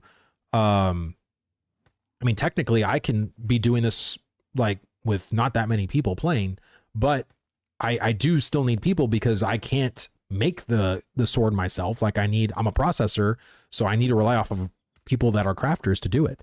We are just tired. How many times does your ex lie before you have enough and just don't care how good the times are before you're just done and tired? Yeah, and honestly, like MMOs, like are kind of like your ex. And how many times have you broken up with your MMO and got back together with them? I'm only speaking from experience in that regard. I broke up with World of Warcraft at least 17 times. At least that I can remember. And you know, it's again, like it's frustrating. I'm not trying to say that it's not frustrating. It is frustrating for sure. But us as gamers, especially as MMO players, we are desperate to play an MMO. And as much shit as we talk, as soon as an MMO does get good, all of your worries and concerns and your anger immediately just goes out the window. And you're just like, oh, well, maybe it did get better. Maybe it is going to be better. And you just make all these justifications to rationalize in your head. And it's like, bro, you don't fucking need to rationalize it, man. You changed your mind. Who gives a shit? Yes, you talked shit about it 5 months ago. Now it's 5 months later. Shit has changed. You know what I mean? Like, I don't, it's not a big deal. Got to level up 5 alt accounts and do each part yourself. I'm not a real gamer until you have 200 hours and dozens of vaults. Yeah, that's what people tell me. Let me see. If you didn't go into mining / metalworking, etc., you don't make any money at all. Yeah, I actually went down mining and metalworking, and I have been making some pretty decent money, to be honest with you. But I did make money when I was actually a herbalist and a weaver. I was actually selling that shit pretty well too. Need to add more luck and resources in. I think we need to add a lot of shit in. To me, this isn't a 1 or 2Z situation here, man. We need a fuck ton of shit to make this game in a very good, like, roundabout, multiple game loops that are all good and entertaining, that all interact with each other, that are satisfying even from a basic standpoint. There's a lot that we have to do this year, like a lot. So I am just of the opinion that it ain't 1 or 2 things. It's literally 30 to 40 things, potentially even more. But it's a process, you know. Carpentry and lumbermaking has made a ton of gold for people. Yeah, like I said, there's a bunch. Processing is so fucking lucrative. I feel like processing is more where it's at. Like, I don't know how crafters feel, but all the crafters in chat, how much money have you made as like a metal as a weaponsmith or an armor smith or a just anything in general? Like, how do you feel about actually maining a crafting profession as a money making thing? Has it been a good decision for you, a bad decision for you? I'm really, really curious. Herbalism doesn't sell at all on Shoal. At least the last phase was pretty lucrative for me. Carpentry and lumber will fall off late game. Alchemy and cooking is always needed. Yeah, alchemy is, I mean, food buffs, potions, like that is always the go-to decision in any MMO personally. Most MMOs come down to how long does your guild stay active, and most competitive guilds already dropped it or RMT'd until they got banned. True.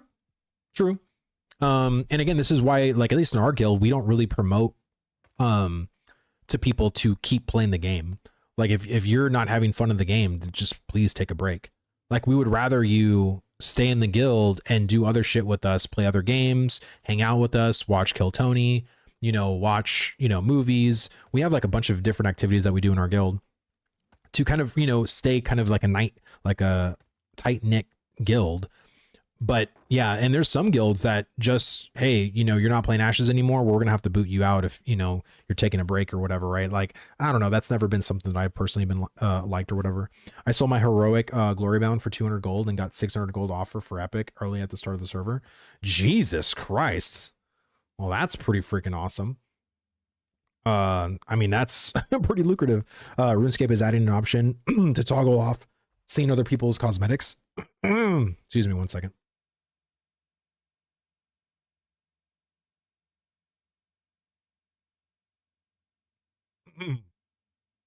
Oh, okay. I hope they add that to Ashes at some point. I'd rather see the armor people earn. 100%.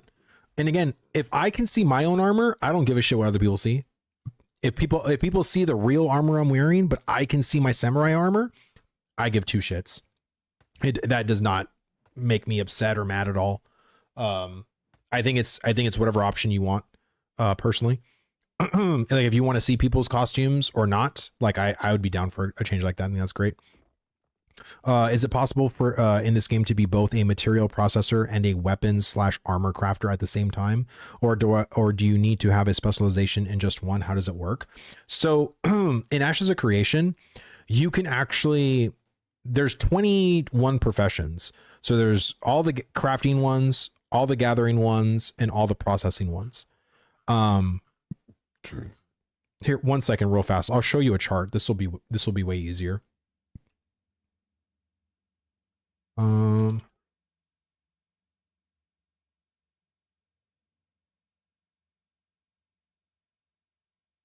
Okay.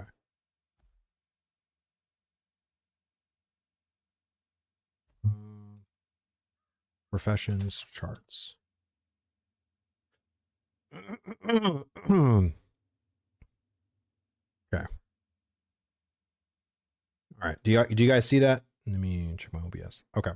So this is the professions, right? So you can, in Ashes of Creation, here, let me get my chat back up. In Ashes of Creation, you can actually do every single profession from 0 to 10. Okay. And then once you get to level 10, you basically stop leveling. And then it's going to have like a lock on there. Okay. And then you have to make a choice to certify yourself to go to the next tier. The next tier being apprentice.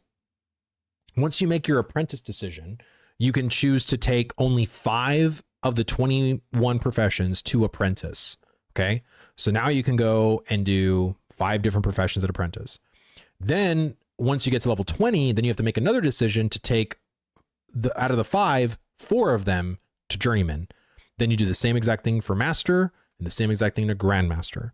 So yes, you technically can have like a processing profession and a crafting profession, right?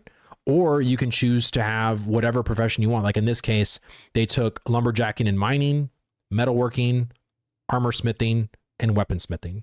So that's what this particular route went. But yes, you can technically do that.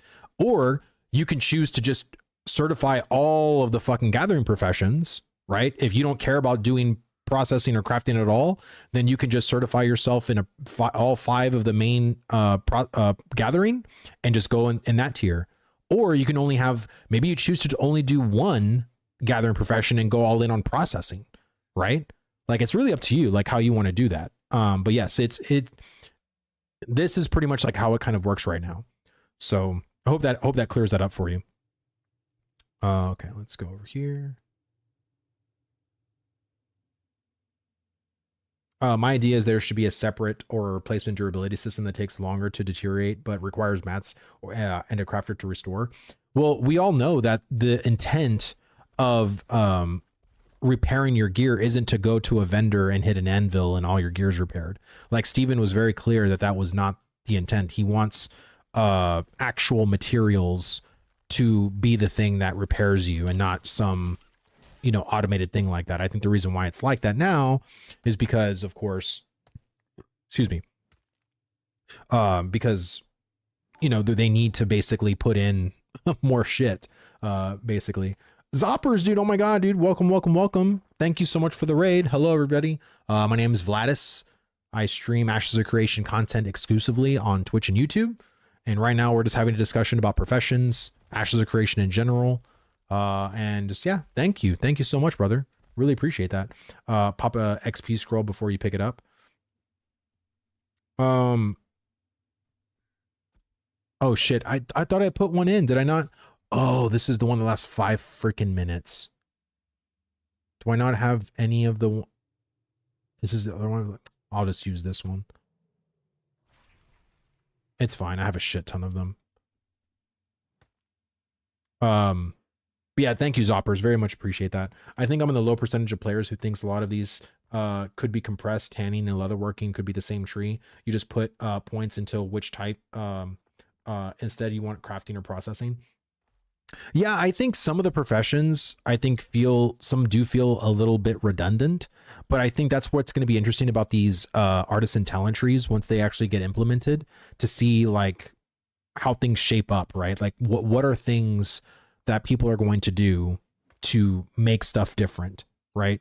And I think even with gathering is going to be really interesting too, right? So as a miner, could I be more into getting rubies and jewels than rocks and metals? Or maybe I want to go more into metals than rocks, or maybe I want to do more rocks and get like double proc of rocks instead, and I'll forego getting rubies or metals, or rubies or metals to get more rocks. Like, I don't know, I think it's gonna be really interesting, like once we actually see these artisan trees and how you as a person could, you know, make your builds. That's going to be really cool. Like I personally love that shit. No, you need to pop the XP scroll before the processing / crafting, not before picking it up, pretty sure. Yes. And so that's what you meant. Yes. Like anytime that you're doing processing, you have to use your processing scroll and then hit start job. Apparently it used to work the other way, where you basically start job and then you come back and then you pop your processing scroll to claim, and that's where it gave you the experience. But I think they've changed it now. Let me see. Right now you can have 2 grandmaster professions, but I heard they'll eventually add one on release. Is that true? Not that I've heard. Right now it's just 2. If they're ever going to add a 3rd grandmaster profession, that'll be pretty big news. But I have not heard that personally. What are your thoughts on having a couple of seasonal servers that offer fresh starts every 6 months, in addition to a couple of permanent servers, or allowing players to host their own servers like Rust does? I don't think Intrepid wants to do that, because Intrepid's not making a survival game and they want to have full control of their backend system. And usually when you give like servers away, like, you know, Conan and a lot of survival games do this, that means you're giving up API, you're giving up a lot of shit in that return. And I just don't think that that's something Intrepid wants to do. The system is nice, but alts just break the system, since if you're invested, then just makes sense to alt. I think it would be interesting if your professions and what you certify is actually account wide. But I've heard people say that it's just going to force people to have a whole other account if they do that. Maybe, I don't know. Like, I think efficiency, when it comes to player efficiency, I think it just becomes an is what it is situation. Players are always going to try to do what's the most efficient route for them. But I don't know. For me personally, like I would just say, you know, see what happens. You know what I mean? Like try it out at least, see if it works. Alt meta is kind of boring, but I don't think it's worth trying to stop it regardless. Regarding crafting, regardless mules. Now that's a different story. Yeah, I think the whole muling system, like that needs a pretty big overhaul, or like some pretty major changes in my opinion. But also caravans do need changes too. There's a lot of shit that we need. Okay, what about having seasonal fresh start servers? Honestly, like I don't like the idea of just an arbitrary seasonal server, because if there's major issues happening and then you just add a seasonal server because people just want to start over again, but there still exists the same issues, the same problems, the same dupes, then you're just going to run into that server, or people are just going to leave that server even more quickly, or not even go to it, because those issues exist still, right? So you're launching a server with all of these things that are just huge issues. So I just think that servers and wipes need to happen when major changes occur. That's my take. Like if major changes occur to fix a lot of those issues, then yes, wipe it, let's start all over, and let's see what new issues arise. That's my take on that. There are seasonal systems and events with permanent persistent servers. Or there can be seasonal. I mean, there can be, but I just don't know if that's a good idea. Everyone double tap the stream to drop a like. Oh yeah, thank you, brother. Thank you. Yeah, if you're watching on YouTube, hitting that like button would help out the algorithm greatly. So if you do that, thank you so much. I appreciate that. Let me see. Is there a sports fishing event? I have not looked for a fucking sports fishing event in forever. So let me see if let me see. I don't think this game lends itself to a seasonal gameplay style.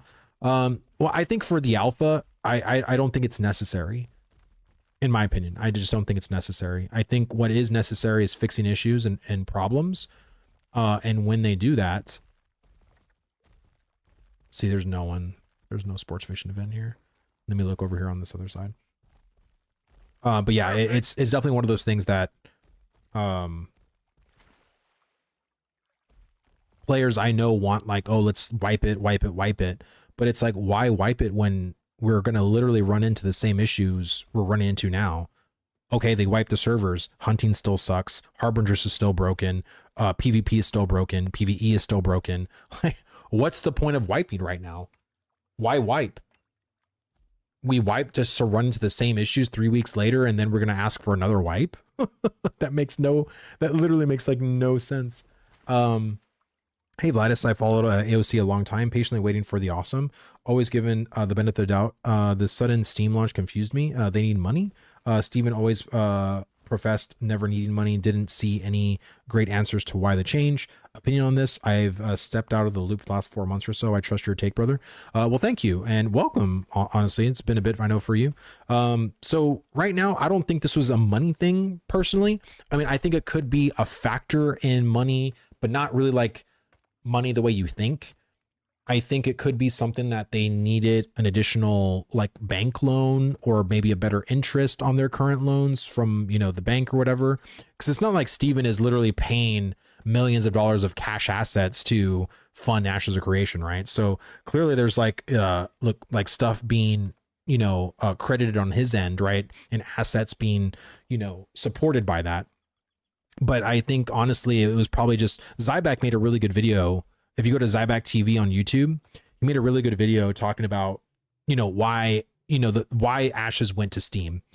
And his take was that it was mostly like to potentially get a better like business loan and, you know, and to see like, hey, because banks need, you know, collateral, right? They need stuff that's like, well, hey, like, what are you going to show for it? And if you can show that there's hundreds of thousands of people interested in your product, then they're like, oh, okay, cool. Like, then we'll, you know, give you more money, or we'll give you an extension on your loan, or we'll give you a better interest rate, or, you know, whatever. I think really what they got from Steam was pennies compared to what they need. They were able to get, sorry, my voice is going out. They were able to get, or even investors, right? Like going to Steam could potentially earn them more investors or more people like supporting them in that way. Let me see. Theory Forge's new video breaks it down pretty well from Steven's side. I know, I'm pretty sure it does, because, you know, Phantom's been here literally since the beginning. He's been here since like 2017.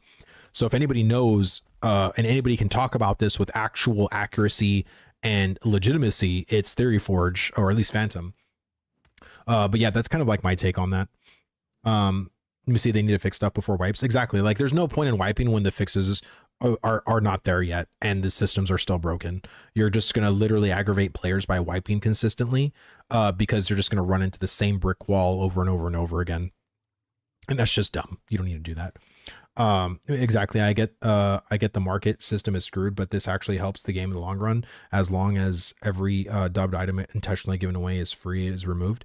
Yeah, and that's where their back-end tools need more refinement, and to catch when stuff and IDs are duplicated, the quicker and easier they can go and remove those items, the better for literally everyone on the server. Because it really sucks too when you're trying to sell shit or trade stuff and you're thinking, is this gold like legit gold? Is this item an actual item, or is it a duplicated item? Because how would you feel if you spent 200 gold on epic pedal shard set when that pedal shard set was a duped set?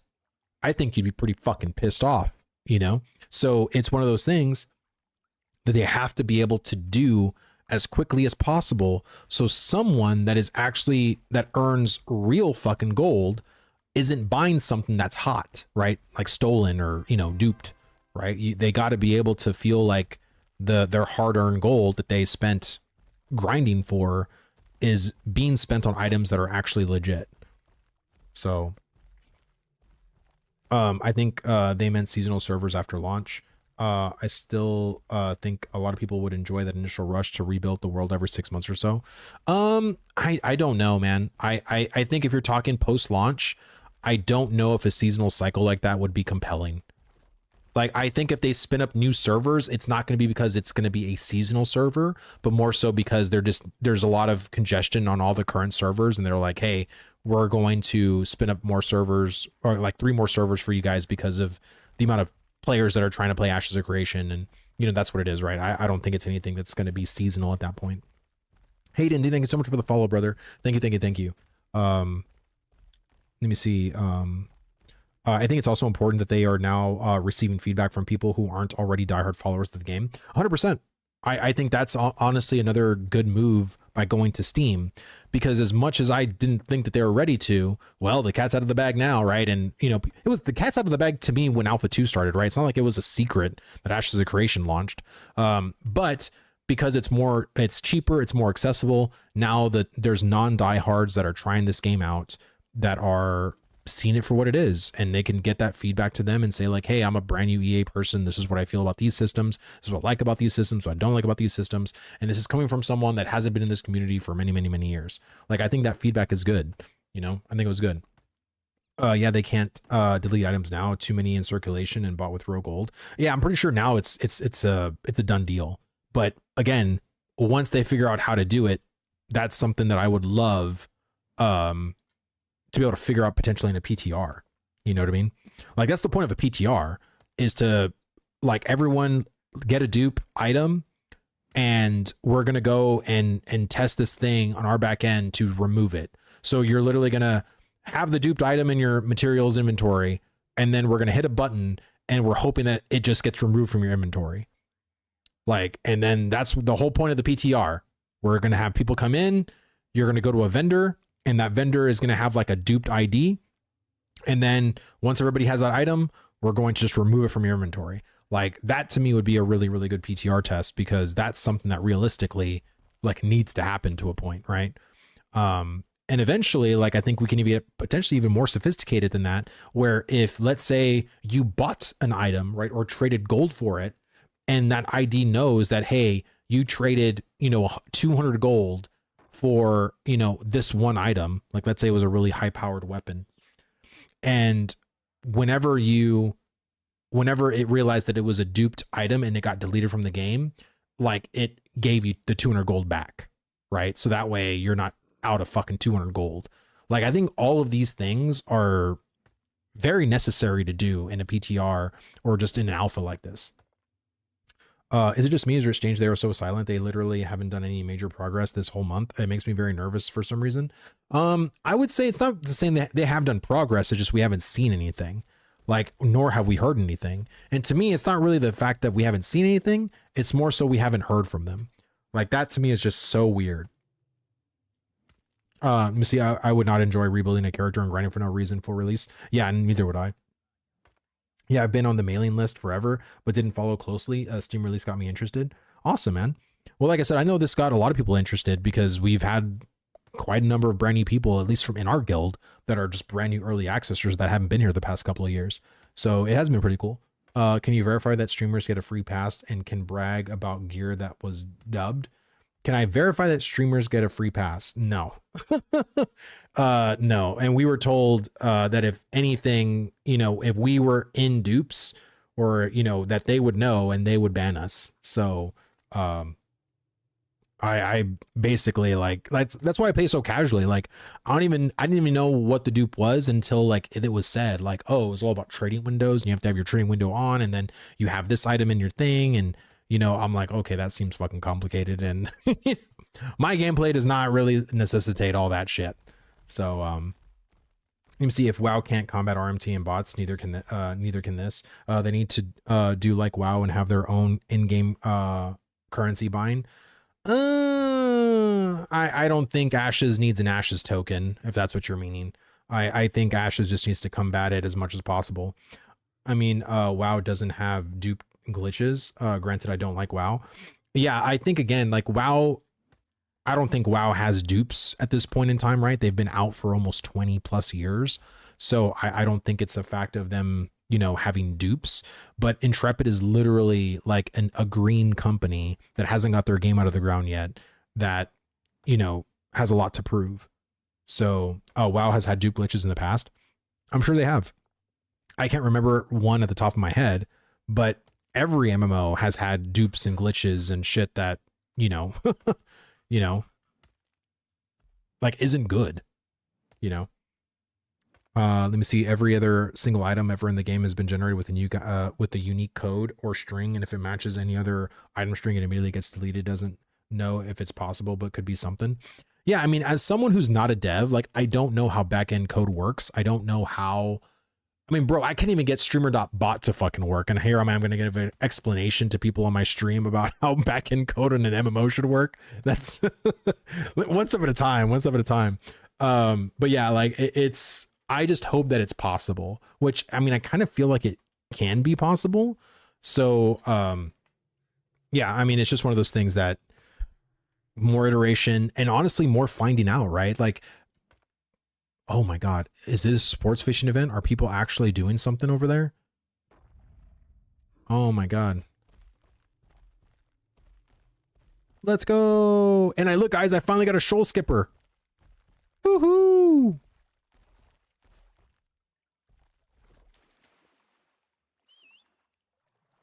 Let's see how fast this baby is.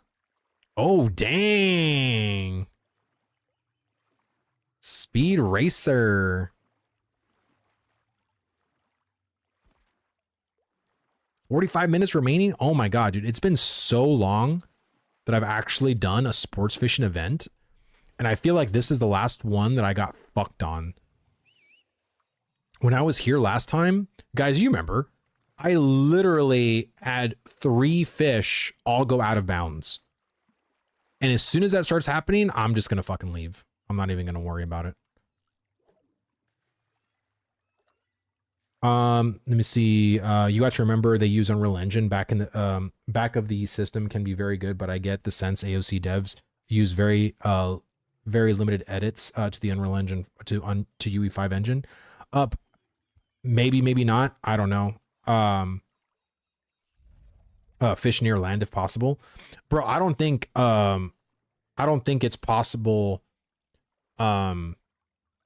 because if you can fish on land, awesome, but the problem here is that it goes out of bounds, and even if you're on land, the fish can go out of bounds in the water. It can just keep going away and away and away from you. So I'm hoping, Deebs, again, if you're leaving, brother, have a good day, brother. Thank you so much for watching. Let me see. But yeah, I feel like the sports fishing stuff has so much little bugs and stuff to figure out, because I don't believe fish should go out of bounds. I don't believe fish just get weak in the water and you have to go and fish them out. Like all that stuff is dumb to me. Like, and I know in Arcade people were saying like, oh, well, you had to go in the water in Arcade too. And it's like, well, it was a dumb system then too. Cause I think you catch a fish, you fucking reel it in. Like there's no reason for you to, having to go in the water. I don't think that's anything, can you show me the gear? I am curious. You want to see my gear? Or what do you mean? I can show you my gear. I'm just in full adept gear. It's common, but I can show you if that's what you mean. Take Aeon 2 and AOC both use both Unreal and Foundry by massive issues, but one uses the, hold on real fast.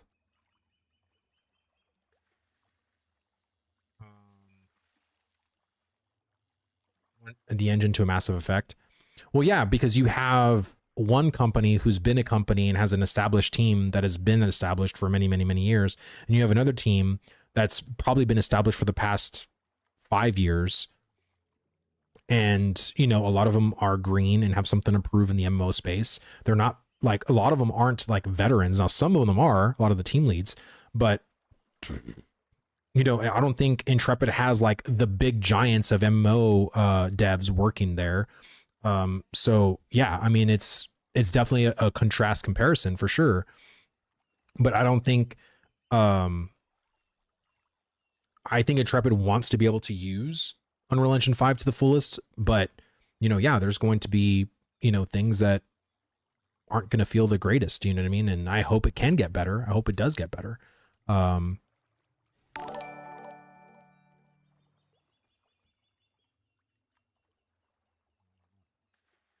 John, do you thank you so much for the sub, brother? Thank you, thank you, thank you. Where did my fish go? Oh God.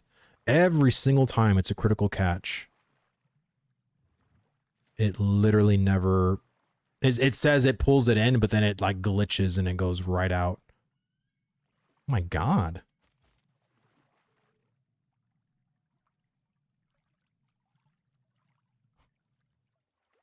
So funny, man. All right. Let me, how did I get that gold amount? I got it from a pre-order pack in 2021. I've been in this community for 5 years, so I have a lot of shit that I bought in, to support Intrepid with. Let me see. When are they adding gliders and open world housing? I missed that from ArcAge. Apparently in this quarter, hopefully. Sometime in January, February, or March. They are adding freeholds back. They're adding not only just freeholds, but they're adding the in-note static housing, apartments, and the node freeholds, or like not the node, but the world freeholds. And then they're also adding potentially gliders. Like I don't know if it's gonna be gliding mounts that they're also adding, but you know, potentially also like item consumable gliders that you can buy from like Arcane Engineers, or you know, I don't know who's going to particularly sell them, but I would assume Arcane Engineers are going to make gliders that they can sell to people. But yeah, like it's going to hopefully be this quarter, so we'll see what happens. Let me see. AOC is 8 years. Come on, in 8 years is massive time, and use ArcAge as a base. Yeah, but again, you can still have a base. Like we want our game to feel like this, but it's also finding the right team that jives with each other and has like the experience needed to pull off an ArcAge. And if you look at where they started in 2017 with like 16 people and then grew to like 80 by 2020, all of those people aren't there anymore. So it's, you know, again, they've had their current team from 2020, 2021 to now, like, and, you know, Margaret said that they have like less than 3% attrition, which is like people actually quitting the company, which is insane because mostly like when it comes to game dev, you have people leaving like every 6 months to like new companies all the time. So yeah. I think again, like it's very easy to like, oh my God, like what are they doing or whatever. But, you know, Intrepid isn't some established company either. You know, a lot of the conversations I've had with people that work at Intrepid, they're taking a gamble working there, right?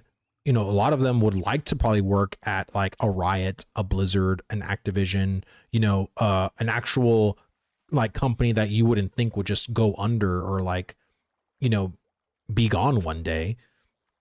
And so these devs, like, again, they're proving themselves. They're, a lot of them, this is it. Like, this is their chance to like make this company and make this game something that could define their career for the next 20 years. And to the conversations that I've had, that's what a lot of their mentality is. So I applaud their tenacity, man. And I applaud like what they're trying to do. And again, you know, are they maybe the same caliber of ArcAge dev, you know, from back in? Probably not, but they aspire to be. And, you know, sometimes it's not easy to do that shit. ArcAge was a really great game, only brought down by its bad monetization. If they copied their formula and don't ruin it with pay to win, they would have a huge banger. And that's what a lot of ArcAge people have told me. You know, a lot of ArcAge people told me that ArcAge would have been a great game if it wasn't for their pay to win bullshit.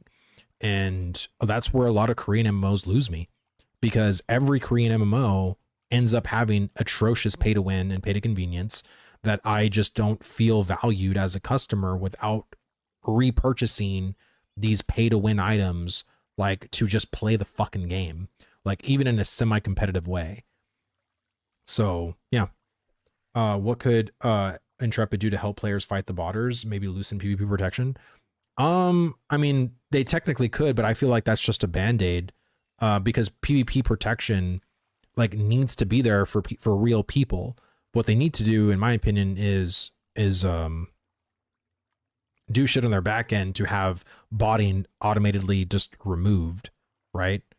Like come up with some kind of back end detection and shit to like go in. And, you know, hell, if you need fucking a dev to just go in and to fucking, you know, each server and just ping their accounts and then just fucking remove them, like do it, you know? Oh my God, are these 2 fish?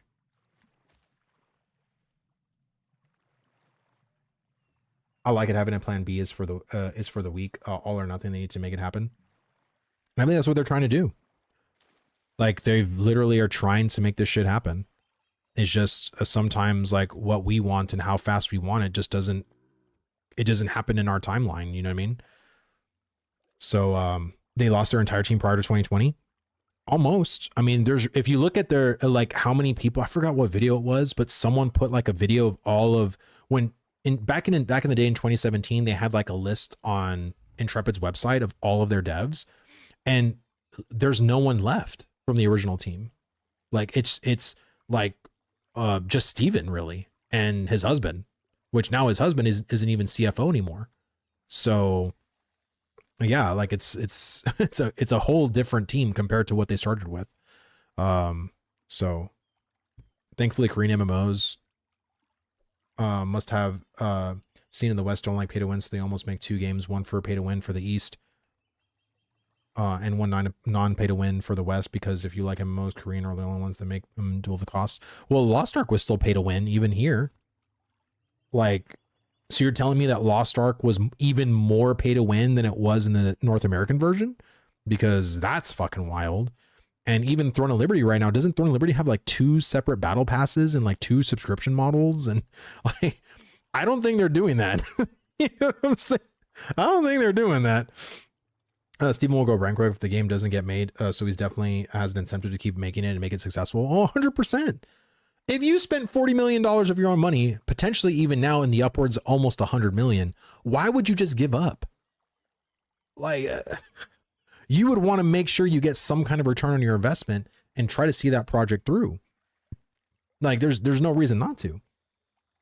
It might be a necessity now to have a group of devs just to combat RMT and botters, potentially. And they might have to cost analysis that to see if that's something they really need to do. You know, yeah, Koreans had it 100% worse. They made a lot of changes bringing it to the West, so it was more pay to win. Oh, I guess like for me, like, oh my God, here we fucking go again, man. I don't even care. Cut the line. Why can't I? Yeah. So stupid.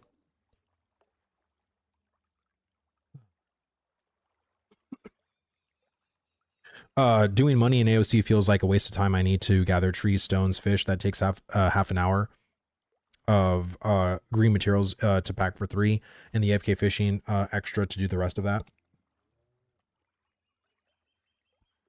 Yeah. That's why I really don't do trade packs too often, because I don't find them like something that I can do like on a daily basis. It's too much grinding for me.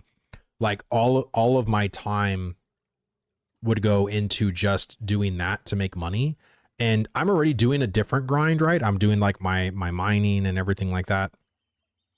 But I don't know. Like I don't have fun doing crates. Like crate runs to me aren't fun. I'd rather be getting like at least a little bit of dopamine I get when I go mining or when I go tree chopping and shit like that. So that's just my thing. It means it takes another 40 minutes to gain like what, 10 gold. That's €4. Yeah, I mean, I get it. You know, if people don't want to hit rocks or whatever, and they don't mind just going from point A to point B and getting some quick gold, but I don't know, that system just isn't for me personally. My dopamine is what you're currently doing. Yeah. Like I said, I like sports fishing, man. I do. I just want these issues fixed. Like this whole out of bounds bullshit is just so annoying to deal with. But I mean, of course, it's an alpha. Like you're going to have shit you're going to be annoyed with. But I really wonder how Arc H2 will do. I mean, I'm curious too. I just think if it's going to be the same pay to win bullshit, you're just going to come into the same aggravation, probably even more aggravation, especially if it's even better, like dare I say even better than the original Arcade, but also it has an even more egregious pay to win model. So people tell me, oh, well, the reason why Arcade failed is because of pay to win. Well, if Arcade 2 has an even more egregious pay to win model, then isn't that going to fail here too? Like, what are we doing? You know? So it's probably not going to fail immediately because it'll be the new shiny thing. And then most people, again, will see the pay to win and be like, oh, fuck, here we go again. But I mean, hell, look at World of Warcraft. World of Warcraft to me is complete fucking pay to win. I mean, it literally has like direct pay to win in the game at this point with the WoW token. And that game has been surviving like crazy. So maybe there could be something that's, you know, just more lucrative about it.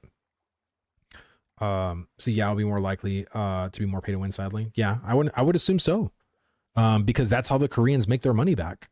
And that's why they can always crank out these MMOs, because of the pay to win model. Like, it's not only just the sub model, the battle pass model, but the cosmetics model, the pay to convenience model, the pay to win model. Like, they fucking subsidize and penny pinch you at every fucking corner possible. And that's why you have these, you know, these Korean MMOs, like, and there's always a brand new one coming out because they're just so profitable and they don't need to last for many, many, many years. Like, they as soon as they get their money back and they have their profit, all right, well, let's go make another one. You know, that's what it's all about. You tell me if it has the same pay to win bullshit. What do you think is the difference between Ashes and Arcade? Both of them will have G2G to buy and real pay to win is buying there. Well, that's what I mean, right? Like, but the thing with Arcade though is that you're going to have that plus Arcade's marketplace, its actual in-store marketplace with, you know, 3 different currencies you can buy, with cosmetics you can buy, with, you know, probably some direct pay to win you can buy, pay to convenience you can buy. Like, it's going to be a lot. So Ashes will have real in-game GMs. I mean, that's what they say, and I really hope they keep their word with that, because that to me is critically important. Like, really, really critically important. Because I think Ashes can survive a lot, but if it doesn't have real GMs, like, I think that's going to be a huge blow to the game. And I think Steven will keep his word with that, because like, having real GMs really does make shit like a lot better. That's for sure. What makes Arcade worse than AOC in terms of pay to win? Like, I feel like I just explained that. Maybe you typed that before I said that. WoW figures the issues we'll have with WoW coin will outweigh the cost it takes to stop RMT. Let me see. Yeah, so you're going to tell me the only reason why it failed is because you see the pay to win up front instead of behind closed doors like everyone is doing. You mean along sheep don't see it in their face. They don't realize. I mean, honestly, like, every MMO has it. Like, I think a lot of people, yeah, some people would like to think it doesn't exist even when it does. It's kind of like with kids. It's like, oh, well, my kid isn't doing drugs. My kid isn't being a shithead. You know, it's like you have some people that are like that. But it does exist in every single MMO, and it will continue to. And I think Ashes needs to combat it as much as humanly possible, because Ashes is creating an economy ecosystem that literally reflects any kind of deviation with like that kind of a like RMT or duping or like pay to win would completely throw off the whole economy. And I just think that I don't know if it can survive something like that. And we'll have to wait and see, right?